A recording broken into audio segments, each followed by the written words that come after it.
ఇది కడప జిల్లా. ఇక్కడ జిల్లా పోలీస్ బాస్గా పనిచేయాలంటే ఐపీఎస్ లాంటి ఉన్నతమైన డిగ్రీ ఒకటి సరిపోదు. ఇంకా చాలా అర్హతలు ఉండాలి. అధికారంలో ఎవరుంటే ఆ పార్టీ నేతలకు తలొగ్గి పనిచేయాలి. వాళ్ళు ఆడమన్నట్లు ఆడాలి, ఆడించమన్నట్లు ఆడించాలి. నేతల చీకటి దందాలకు సహకరించాలి. ప్రత్యర్థులపై అక్రమ కేసులు పెట్టడం వంటి పనులు కూడా చేయాలి. అలా కాదు, కుదరదు అంటే వెంటనే బలవంతపు బదిలీ తప్పదు. ఇది కడప జిల్లా పోలీస్ శాఖలో ఎస్పీల పరిస్థితి. 15 నెలల్లోనే 3 ఎస్పీలు బదిలీ అయ్యారు. కోట్లు ఖర్చు చేసి ఓట్లు కొని గెలిచాం. ఖర్చు చేసిన డబ్బులు సంపాదించకపోతే ఎలా? అందుకు మీరు సహకరించకపోతే ఎలా అనే పరిస్థితి ఎదురవుతుంది ఖాకీలకు. ఎస్పీలను బదిలీ చేస్తున్న ఆ రాజకీయ శక్తి ఏంటి?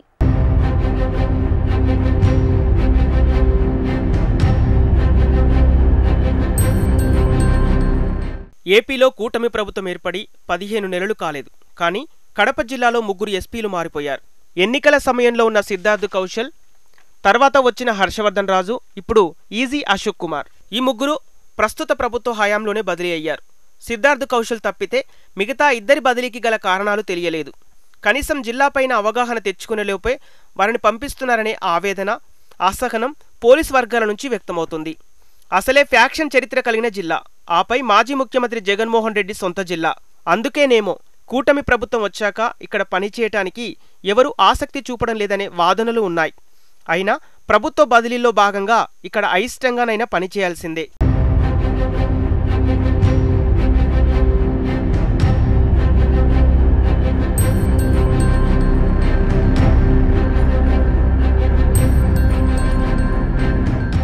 కూటమి ప్రభుత్వ హయాంలో దాదాపు 3 నెలలు కడప జిల్లాకు పూర్తిస్థాయి ఎస్పీ లేకుండానే కాలం వెళ్లిబుచ్చారంటే ఇక్కడి పరిస్థితి అర్థం చేసుకోవచ్చు. సెన్సిటివ్ జిల్లాగా పేరున్న కడపలో ఐపీఎస్ ఆఫీసర్లైన జిల్లా పోలీస్ సూపరింటెండెంట్లకే ఈ స్థితి ఉంటే ఇక కింది స్థాయి పోలీస్ ఆఫీసర్ల పరిస్థితి ఎలా ఉంటుందో అర్థం చేసుకోవచ్చు.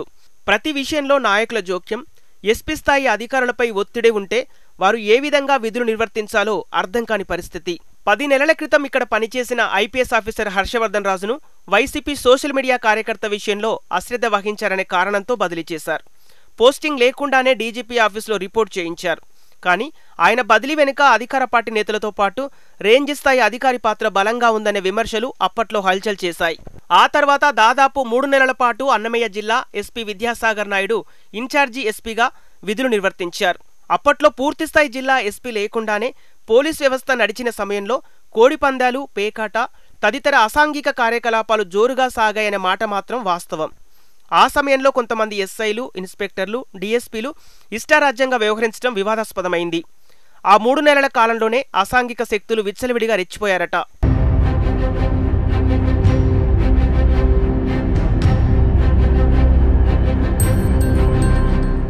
ఆ తర్వాత జిల్లా ఎస్పీగా వచ్చిన ఐపీఎస్ ఆఫీసర్ అశోక్ కుమార్ తనదైన శైలిలో పోలీసు యంత్రాంగాన్ని నడిపించారు.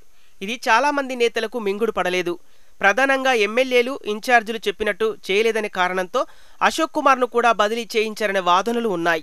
గతంలో 1-2 సార్లు జిల్లాకు చెందిన కొందరు నేతలు ఎస్పీ తీరుపై ప్రభుత్వ పెద్దల దృష్టికి తీసుకెళ్లిన సమయంలో కొంతకాలం సంయమనం పాటించాలని చెప్పినట్లు తెలుస్తోంది. ఇటీవల జిల్లాలో జరిగిన పరిణామాల క్రమంలో జిల్లా ఎస్పీ అశోక్ కుమార్ ఎమ్మెల్యేలకు, నేతలకు మింగుడు పడకుండా మారారట. దీంతో అధికార పార్టీ నేతలు ఇటీవల నారా లోకేష్ జిల్లా పర్యటనకు వచ్చినప్పుడు పట్టుబట్టి మరీ ఎస్పీని బదిలీ చేయించినట్టు తెలుస్తోంది.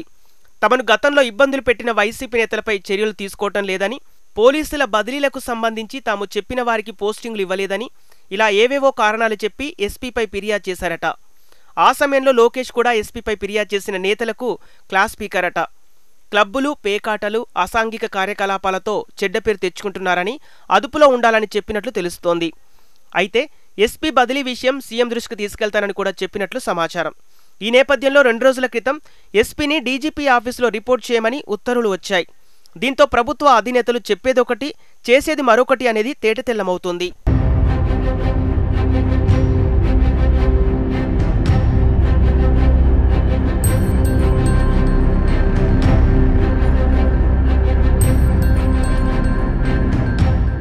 గత 4 నెలలుగా పులివెందుల, జమ్మలమడుగు, కడప తదితర ప్రాంతాల్లో పేకాట క్లబ్బులకు అనుమతించాలంటూ కొందరు నేతలు ఎస్పీపై ఒత్తిడి చేసినట్లు సమాచారం. అలాగే బియ్యం రవాణా, భూ వివాదాలు, కబ్జాలకు సంబంధించి కొన్ని సివిల్ కేసులను క్రిమినల్ కేసులుగా మార్చే చర్యలకు సహకరించాలంటూ కూడా ఒత్తిడి తెచ్చినట్లు తెలుస్తోంది. వీటికి జిల్లా పోలీసు నుంచి ఎటువంటి స్పందన, అనుకూల సంకేతాలు రాలేదట.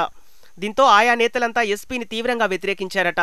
అంతేకాదు కొంతమంది కింది స్థాయి పోలీసు అధికారులు, పార్టీ నాయకులు, డీఐజీ స్థాయి అధికారితో సత్సంబంధాలు కలిగి విచ్చలవిడిగా వ్యవహరిస్తున్నారట. దీంతో వ్యవహారం ఇక్కడ ఎస్పీగా విధులు నిర్వహించే అధికారులకు తలనొప్పిగా మారిందట. ఈ నేపథ్యంలోనే చాలా విషయాల్లో నేరుగా నిర్ణయం తీసుకోలేక, విధి నిర్వహణకు సంబంధించి పోలీసు యంత్రాంగాన్ని సక్రమంగా నడిపించలేక ఇబ్బందులు ఎదుర్కోవాల్సి వచ్చిందట.